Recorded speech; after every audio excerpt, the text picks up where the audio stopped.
Sabah al-Khair, Masa al-Khair, Marhaban Bikum, Usapang Biyahero, Tambucho Podcast. Magandang umaga, tanghali at gabi, ka-internationals. This is Chris Calumberan, ang inyong host, ang inyong lingkod para sa umagang ito. At ito'y special na episode of Usapang Biyahero, Tambucho Podcast. Narito po tayo sa napakagandang Rider Station Cafe, Almina Rashid in Dubai. Yan. If you are a biker, definitely you would know this place. And if you're not familiar, please visit Rider Station Cafe here in Almina in Dubai. Right now, we have a very special guest. It's an honor to have him in our episode. He is the founder of Ghost Riders. This is a 4-year-old club. I think we can consider this as one of the pandemic babies. And I would like to introduce to you, Mr. Jack. Thank you very much for coming, sir. Very Welcome good, po. very good. Masaya ako kung kita ko sa lahat kayo dito sa biker. Masaya akong kag-ride ako sa inyo talaga. Proud. Masaya ako sa inyo talaga. Very good. Nag-interview sa akin dito talaga. Aywa, very good. Anong gusto mo malaman tungkol ng anong biker? Umpisahan na natin. Yan. Kwento nyo naman ang inyong kung paano kayo nagsimula magmotor, paano nyo nabuo ang Ghost Riders Motorcycle Group. Ngayon, dito kami sa lahat ng kabayan namin. So, grupo ko, Ghost Rider po, tagal ako 4 years now. 4 years, naggrupo ko talaga. But dati, nag-ride ako, solo ako dati. Hindi akong grupo. But ngayon gawin kong grupo, parang familiar tayo dito sa Dubai talaga. So, ride kami ibang bansa, tapos dito sa UAE po. Punta kami sa sa Kuwait, Bahrain, Saudiya, Qatar, Oman. Ride ako yan. Lahat sa bike ko talaga. Tapos yung ibang bansa sa US, sa California, tapos sa Russia. Ride ako dyan din. So far po, ilan po yung miyembro nyo ngayon sa Ghost Rider? 10 kami. 10? Oh, Wow. 10. Hindi na ako kuha daming Nag-expand. tao. Kasi medyo konti mahirap kung kuha mo sino nag-join sa grupo nyo, hindi nakilala. So dapat nakilala mo sino mo. Pamilya talaga na 10. Tama. So most of the bikes that you have, definitely yan, Goldwing sa inyo. Ano po yung mga klase ng mga motor na kasama sa Ghost Rider po? Meron kami ng sport, meron kami ng Harley, Hayabusa, meron kami ng Victoria, Victoria Barca, then meron kami yan. So iba-ibang klase anong drive ng bike talaga. So Depende sa tao. All from UAE local? Opo, lahat kami local po. If you don't mind me asking, saan po kayo Emirates you were born? Saan po kayo pinanganak na Emirates? Sa Sharjah ako talaga.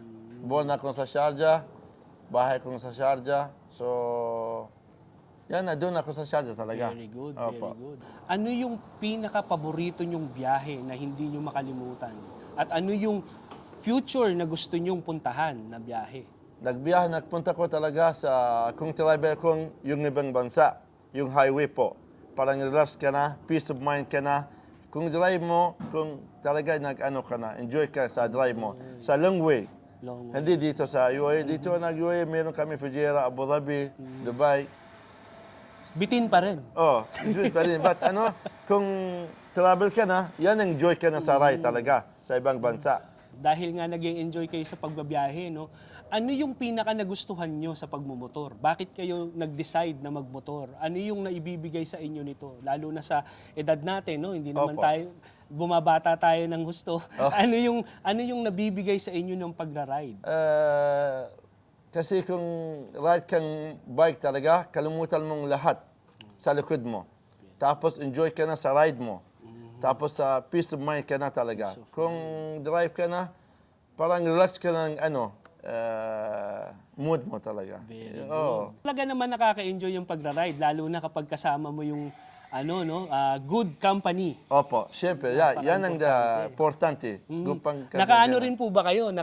Naka-comms din kayo? Nakakapag-usap kayo habang bumabiyahe? Opo. Meron kaming sina yung kung ride namin. Ito, isa sa mga alam ko, they're looking forward for this question, no, for you to answer. Oh. Ano ang paborito mong ulam sa Ulam? Filipino food?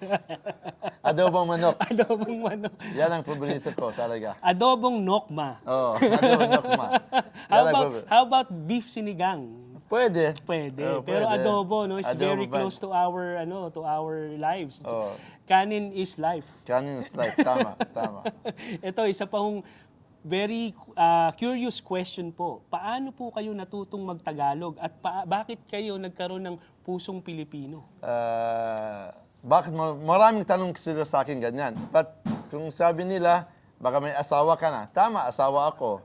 Asawa kong Filipina, tagal ng asawa ko. Tapos, kung tutukong Tagalog, hindi sa asawa ko. Sa lahat ng kaibigan ko, sa kaibigan na kilala ng Filipino, sila nagtuto sa akin. Nagtagalog talaga. Nauna nakuha ko yan. 3 buwan, diretso akong Tagalog talaga. So Wala kang ano. Any other languages na bukod sa Arabic and Tagalog, meron po ba kayong iba pang language na alam? Indian kunti, Indian, English, normal this one. Tapos yung France kunti, yan. Russia kunti kasi kung uwi ko dyan, no? Totoo, tama. Yung usap ako sa kanila. Wala naman kayong asawang Russian din. Wala. Filipina lang. Filipina, yan ang gusto ko sa Filipina talaga. Cool.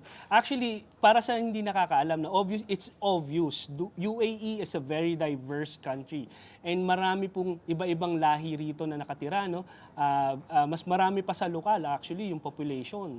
And definitely, magandang stepping stone sa UAE, lalo na sa professionals. Tama. No? I'm 24 years here in UAE now. I Mashallah, consider mashallah. this as one of my homes talaga. No? Tama. Ano po ang nakita nyo sa mga Pilipino na espesyal sa inyo at bakit kayo nalapit sa mga Pilipino? Ano po yung trait na nagustuhan nyo sa amin, mga Pilipino? Sa mga Pilipino talaga, mahal akong Pilipinas. Number one, mahal akong ng tao. Paano respeto ng tao kung kilala mo ng Filipino?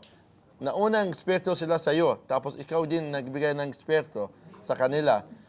Mabait ang tao. Kahit doon ako sa Pilipinas, sila nag-brother and sister ko sa Saan nga kanila. pala kayo sa Pilipinas, sir? Bisaya. Bisaya. So, Iloilo. Sa Maayong Pututan buntag. po. Shout out sa mga taga Iloilo, maayong buntag. Mag-Iloilo, tao. Kumusta kayo? Okay? So, enjoy kami sa interview sa akin sa Iloilo o kahit saan sa Pilipinas kasi maraming barkada kong sa buong Pilipinas talaga. Maraming barkada ko. So, I hope you enjoy. Masaya kayo dyan. Peace of mind kayo. So, Merry Christmas and Happy New Year. Ano po ang inyong, obviously, no, you have the wisdom, we have the knowledge, and you have established po your group, the Ghost Riders. Opo. Ano naman po ang ma-advise nyo sa mga bagong riders na magsisimula at mga magtatayo at sa aming mga group also, ano yung inyong ma-advise sa group na Katambucho Riders? Sa lahat ng grupo, tapos sa grupo nyo, tapos kung sino ng grupo nandito, nauna, kung drive nila, dapat nag-safety nila. Safe. 100%. Yung safety yan. Tapos kung ride nila, hindi naglabas ng lane. Parang Discipline. isang lane sila, diretso talaga. Isang sa harap, isang sa kunti Staggered. atas. Parang kung ano mangyari sa harap mo, pwede nag-ano ka na. Mag-overtake. Mag-over ka na, parang hindi nakita kahit ano sa daan. Tapos, gusto ko ng lahat ng biker ang safety nila sa kanila, sa sarili nila. Kasi labas nila ng bahay, parang enjoy. Correct. Enjoy sila, masaya sila, peace of mind sila. Kasi may hintay sa bahay. May pamilya yung hintay talaga. Yun yung importante. Yan ang Isipin importante. natin, may uuwian tayong pamilya in the end of the day. Opo. So kung labas ka na, dapat safe ka na ng balik mong bahay talaga kasi may hintay sa'yo talaga. Correct. And Doon lane sa bahay. discipline, 400 dirhams fine. Opo, kung ano ka na talaga. Yan eh. So let's cut this short, sir. Very nice. It's such an honor to interview such a legend. Salamat. Maraming salamat sa interview nyo. Opo. Maraming salamat sa grupo nyo. Nag-enjoy kami dito na yun, araw na yan. Masaya ako sa grupo nyo talaga. Kasi masayang ride nyo talaga. Meron po ba kayong pwedeng mamensahe or meron kayong gustong i-shout out, yung inyong social media? Pwede niyo pong sabihin sa i-share po Kahit sa- saan ano kayo social media, sa Instagram, sa TikTok, o kahit saan, walang problema Ghost dyan. Rider. Ghost Rider kami. Sa Ghost Rider kami, 88. Ghost Rider, 88. Yung ano Bakit mo. nga pala 88, sir? Nakita Ha? ko yun eh. Bakit 88? 88 dapat. May meaning 88. May meaning 88. Infinity. Kung pasok niyo sa Google, nag meaning talaga. Swerte. Nag-88 po. Ayun, so, ito na naman, isang kahindik-hindik at kakilagilalas na episode. Thank you very much for watching. Ito po si Chris Calumberan and si Mr. Jack, Hassan Zar'uni. Dito sa Aywa, Dubai po. Al-Zar'uni. Pangalan ko Hassan Zar'uni. So, nickname ko Jack.